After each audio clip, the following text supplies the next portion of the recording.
សួស្តីអ្នកនរគ្នាខ្ញុំបាទថាសូមស្វាគមន៍មកកាន់ CFU Esports Cambodia នៅក្នុងវីដេអូនេះខ្ញុំបាននឹងលើកឡើងពីបច្ចេកវិទ្យាមួយដែលក្រុមហ៊ុនភាគច្រើនបាននាំគ្នាទៅបង្កើតបច្ចេកវិទ្យាមួយហ្នឹងព្រោះពិភពលោកកំពុងតែជួបវិបត្តិ COVID អញ្ចឹង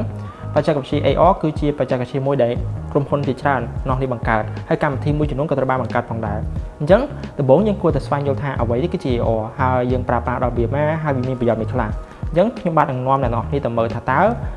AR ហ្នឹងវាអស្ចារ្យប៉ុណ្ណាតោះទៅទាំងអស់គ្នា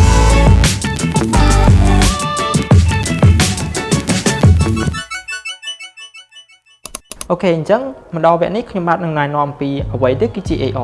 AR គឺជាពាក្យកាត់ពាក្យពេញរបស់វាគឺ Augmented Reality វាគឺជាបច្ចេកវិទ្យាមួយដែលប្រើប្រាស់កាមេរ៉ានៅលើឧបករណ៍អេឡិចត្រូនិករបស់យើងដូចជា Smartphone ឬក៏ iPad, Tablet ជាដើមហើយវាបង្កើតជាទម្រង់ 3D ដូចយើងឃើញក្នុងនេះអញ្ចឹងយើងអាចធ្វើការគូររូបតុបតែង design ផ្សេងៗនៅលើឧបករណ៍អេឡិចត្រូនិករបស់យើងដោយផ្ទាល់ហ្មងដោយភ្ជាប់ជាមួយនឹងទិដ្ឋភាពជាក់ស្ដែងខាងក្រោយនេះដូចយើងឃើញអញ្ចឹងហើយ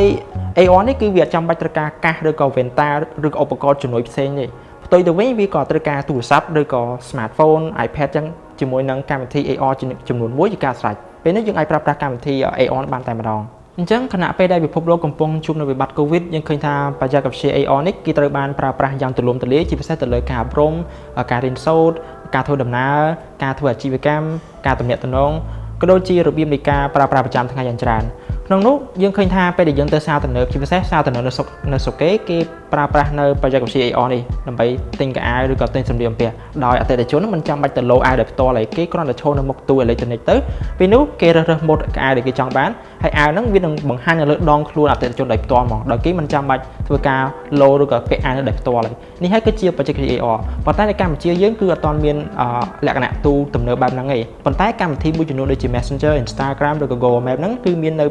បច្ចេកវិទ្យា AR នេះរួចជាស្រេចហើយអញ្ចឹងខ្ញុំបាទនឹងបង្ហាញនៅកម្មវិធីទាំងអស់នោះឲ្យអ្នកគ្នានៅវីដេអូខាងក្រោយនេះកម្មវិធីដំបូងដែលខ្ញុំចង់ណែនាំគឺកម្មវិធី Google Map ដែលវាមានបច្ចេកវិទ្យា AR នេះនៅក្នុងស្រាប់អញ្ចឹងខ្ញុំនឹងបង្ហាញអ្នកគ្នានៅវីដេអូបន្ទាប់នេះតោះមកទស្សនាទាំងអស់គ្នា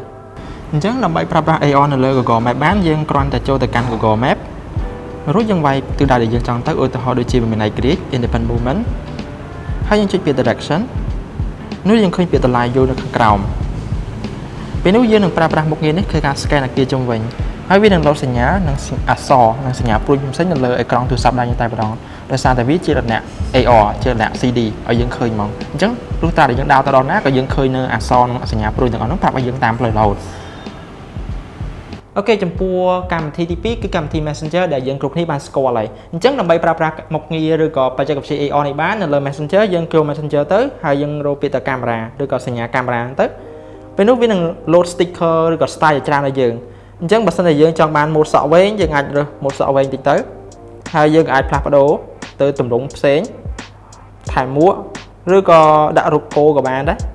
loadពេញក្បាលរបស់យើងទៅទាំងអស់នេះគឺជាបច្ចេកវិទ្យា AR ដែលមាននៅលើ Messenger របស់យើងសប្តាហ៍ថ្ងៃហ្នឹងចំពោះចំណុចទី3គឺតាក់ទងនឹងកម្មវិធី Just Align វាជាកម្មវិធីដែលយើងអាចធ្វើការគូររូបគូអីនៅក្នុង 3D ជាទម្រង់ 3D អញ្ចឹងហើយនៅក្នុងលំហមួយអញ្ចឹងហើយម្យ៉ាងទៀតនេះយើងអាចធ្វើការលេងជាមួយនឹងដៃគូរបស់យើងបានផងដែរអញ្ចឹងខ្ញុំនឹងបង្ហាញដល់គ្នាឥឡូវនេះអញ្ចឹងនៅក្នុងកម្មវិធី Just Align នេះយើងអាចធ្វើការគូររូបគូអីក៏បានដែលដល់ដាក់ពាក្យ Hello មួយអញ្ចឹងទៅហើយ Hello ហ្នឹងគឺវាស្ថិតក្នុងលំហអញ្ចឹងដូចក្នុង CD អញ្ចឹងយើងចង់បបាយទៅណាក៏វានៅហ្នឹងដែរឃើញនេះគឺជាទម្រង់ AR ហើយយើងអាចលេងជាមួយដៃគូយើងបានផងដែរក៏យើងចុចទៅពាក្យ share នេះទៅ draw with the partner អញ្ចឹងបើសិនដៃគូយើងមានទូរស័ព្ទហើយមានកម្មវិធីដែរយើងអាចភ្ជាប់លេងជាមួយគ្នាមកយើងអាចគូររូបគូអីនៅលើលំហបានយ៉ាងស្រួលមែនទែនវាពិតជាកម្មវិធីកម្សាន្តមួយជាពិសេសសម្រាប់អ្នកនៅផ្ទះអត់ធ្វើអីធ្វើយើងអាចលេងអានឹងជាមួយដៃគូរបស់យើងអាចគូររូបហើយយើងអាច record រាល់អ្វីដែលយើងបានធ្វើនឹងផងដែរហើយតទៅទៀតយើង share ទៅកាន់មិត្តភក្តិផងយើងអញ្ចឹងយើងឃើញថាអ្វីដែលខ្ញុំគូវាស្ថិតក្នុងលំហមួយអញ្ចឹង background ក្រោយអញ្ចឹងវាពិតជាតាក់ទាញឲ្យសោះស្អាតមែនទែន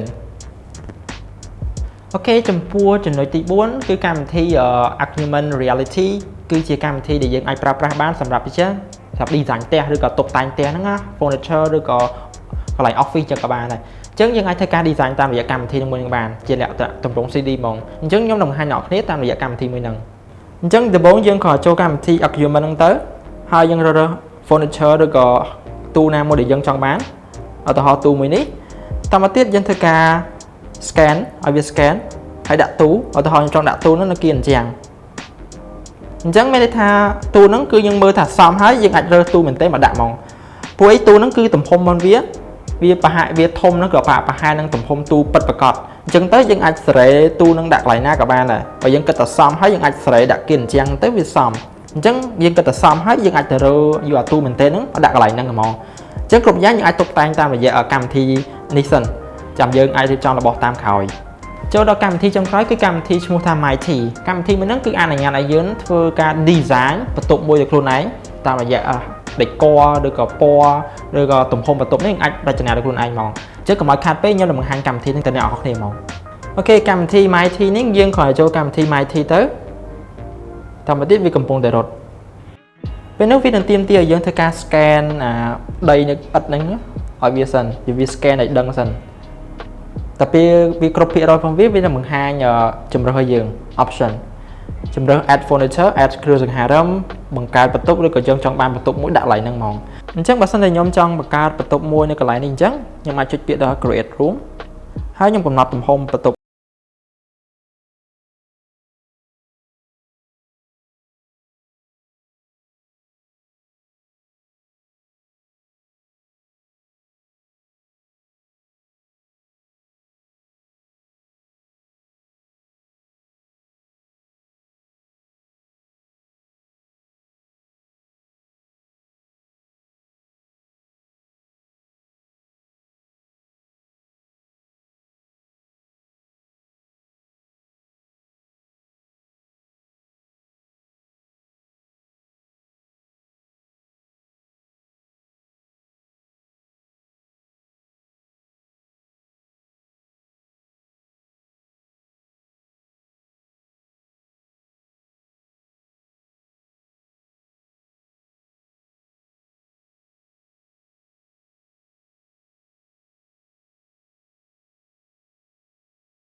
ទីបន្ទប់ទេយើងក៏អាចបន្ថែមនៅ furniture ឬគ្រឿងសង្ហារឹមដែលយើងគ្រាន់តែចុចលើពាក្យថា add furniture ពេលនោះវាផ្ដល់ជម្រើសយើងជាច្រើនតុទូកៅអី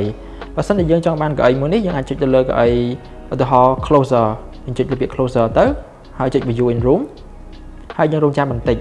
ពេលនោះវានឹងផ្ដល់ឲ្យយើងជ្រើសទីតាំងដែលយើងចង់ដាក់កៅអីនោះណាខ្ញុំចង់ដាក់វានៅគៀនអញ្ចឹងខ្ញុំចុចលើពាក្យ text